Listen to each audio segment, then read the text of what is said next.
What's up, guys? Alright, so yesterday I published a walkthrough on version 9.0. If you guys haven't seen that, link is in the description.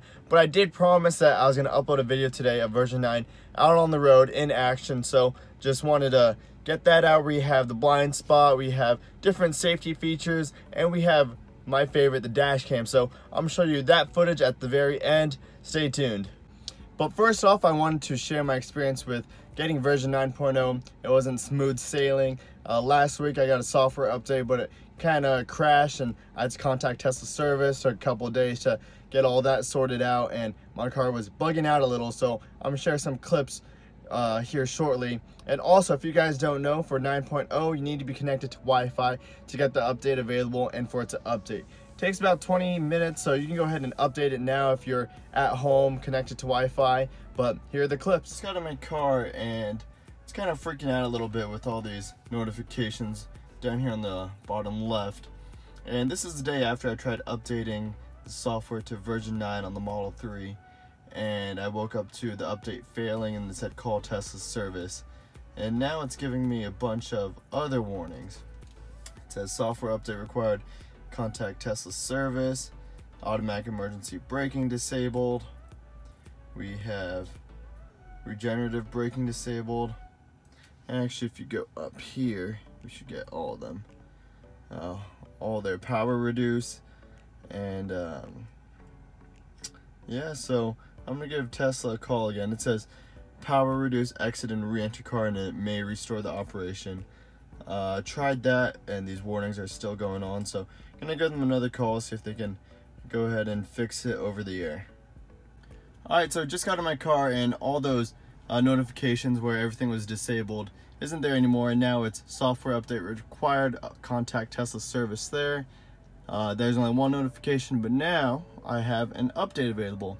So I'm gonna go ahead and just do it right now, and I'm not sure what software this is gonna be. He said it could be software version 9 or the one right before it, just to make sure it's going good again. For the time being, I haven't been able to use autopilot, auto park, and any extra features like that, so hoping it goes well.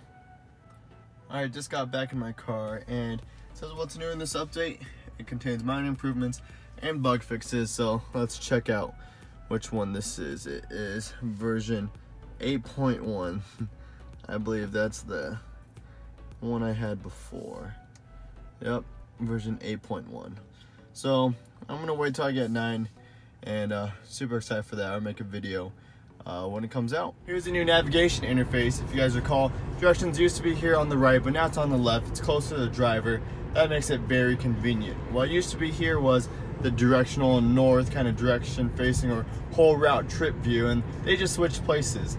Along with the new navigation, you're able to click right here and see all the directions step by step.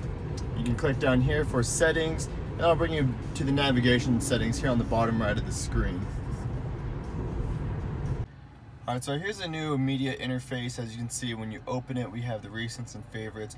They're all on the screen right now, so this just makes it more accessible with what you recently listened to instead of kind of searching for it again.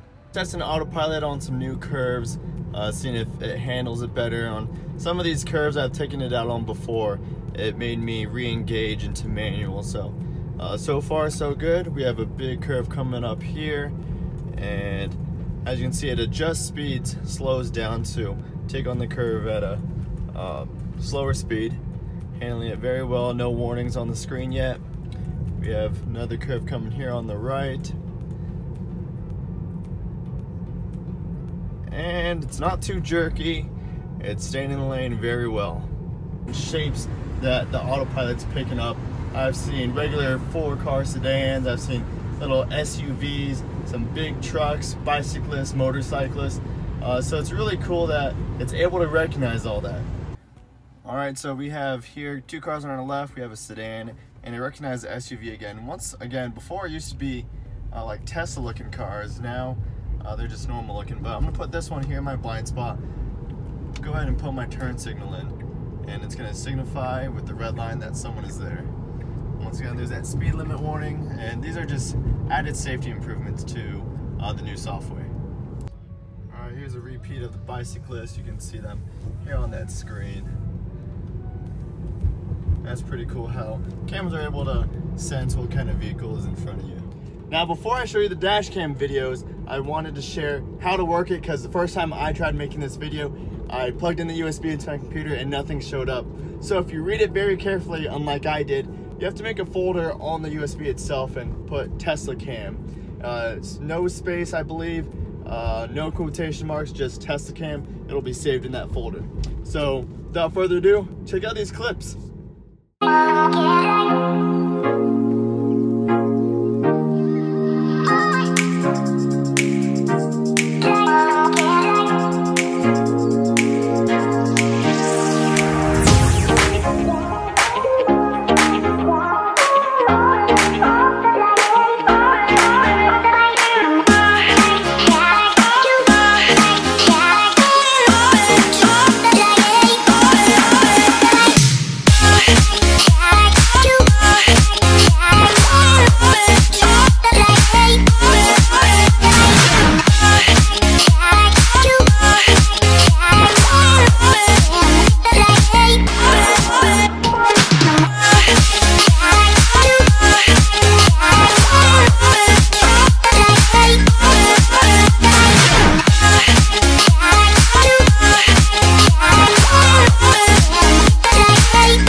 Alright, thanks for watching the dashcam footage. All I had to do to retrieve it was take the USB out, plug it in the computer, open up the USB folder in Tesla Cam, and I have 8 video clips right here, each one being a minute long.